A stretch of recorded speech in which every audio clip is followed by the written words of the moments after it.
और चलिए बुलेटिन की शुरुआत करते हैं। सबसे पहले बात करते हैं उस डिजिटल अरेस्ट की जिसके मामले लगातार बढ़ते जा रहे हैं। बात छत्तीसगढ़ की राजधानी रायपुर की, जहां महिला से डिजिटल अरेस्ट कर लाखों रुपए ठगे गए हैं। आरोपी ठग जसविंदर सिंह साहनी को गिरफ्तार भी कर लिया गया। तो इस महिला से 58 लाख रुपए वसूले गए हैं। दरअसल इस आरोपी ने फोन किया, डिजिटल अरेस्ट किया, बताया कि मैं मुंबई का क्राइम ब्रांच अफसर बोल रहा हूं और फेक मामले बताकर 58 लाख रुपए इस महिला से ठगे गए। तो आरोपी को 24 घंटे के अंदर ही हालांकि पुलिस ने गिरफ्तार कर लिया और आरोपी के पास से 9.5 लाख रुपए बरामद किए गए। तो मनी लॉन्ड्रिंग से जुड़े मामले में फंसाने का डर दिखाया और डर दिखाकर 58 लाख रुपए लूटे हैं। तो अलग अलग अकाउंट से ये ट्रांजैक्शन किया गया। महिला को डराया गया कि उसका नाम मनी लॉन्ड्रिंग से जुड़ा हुआ है और इस मामलों में फंसाने का डर बताकर पंडरी थाना क्षेत्र में ये पूरा मामला, जहां 58 लाख रुपए वसूले गए। तो 24 घंटे के अंदर ही डिजिटल ठगी के आरोपी जसविंदर सिंह साहनी को गिरफ्तार भी कर लिया गया, जिसके पास से 9.5 लाख रुपए कैश बरामद की गई है। तो खुद को मुंबई क्राइम ब्रांच का अफसर बताया। तो देखिए किस तरह से डिजिटल अरेस्ट के मामले राजधानी में लगातार बढ़ते जा रहे हैं और लगातार रोज ही ऐसे केसेस सामने आते हैं जिसमें फेक अफसर बनकर कॉल करते हैं। क्राइम ब्रांच का अफसर बोल रहा हूँ, सीबीआई का अफसर बोल रहा हूँ, ये बोलकर कॉल करते हैं, डिजिटल अरेस्ट रखते हैं। 6-6, 7-7 घंटे तक आपको किसी से संपर्क करने नहीं दिया जाता और ऐसे में लोग अक्सर ठगी का शिकार हो जाते हैं। ट्रांजैक्शन वो कर देते हैं, अपनी डिटेल्स शेयर कर देते हैं। और इस खबर पर हमारे साथ अनंत 9.5 लाख बरामद किए गए इस आरोपी के पास से। क्या इससे पहले भी ऐसी वारदातों को अंजाम दे चुका है ये आरोपी और कौन है ये आरोपी? पूरी जानकारी दीजिएगा इस मामले की।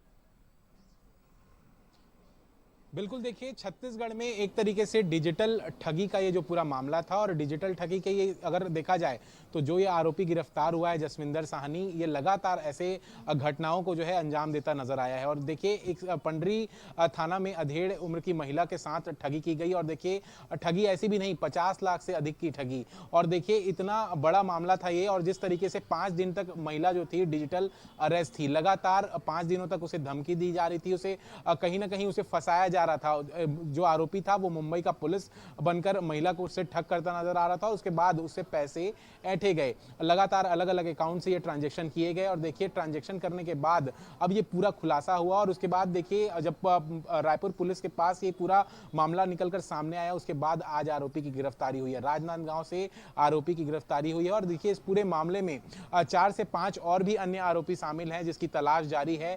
मुख्य आरोपी की जो है गिरफ्तारी हो चुकी है, उसके बेटे की भी तलाश की जा रही है और 3 से 4 और लोगों की गिरफ्तारी भी तलाश जो है वो की जा रही है और उसके बाद उनकी भी गिरफ्तारी की जाएगी। और देखिए लगातार ऐसे घटनाएं निकलकर सामने आती हैं जब आदमी जब डिजिटली उसके कहीं ना कहीं फंसाया जाता है, ठग किया जाता है, तो उसके झांसे में आकर ऐसी घटनाओं में फंसता नजर आता है। और देखिए ये महिला उसी तरीके से फंसते नजर आई। देखिए उस पर मनी लॉन्ड्रिंग का केस लगाकर उसे ठगी किया गया और उसे बार बार यह कहा गया कि आप अपने अकाउंट को खाली कर दीजिए, नहीं तो वो जो पैसे हैं अब वो आपके अकाउंट से चले जाएंगे। इसके डर से उस महिला ने पूरे अकाउंट से अपने पैसे जो थे आरोपी के अकाउंट में ट्रांसफर कर दिए। अलग अलग अकाउंट से पूरे पैसों को ट्रांसफर किया गया और उसके बाद देखिए एक बड़ी ठगी को आरोपी ने अंजाम दिया।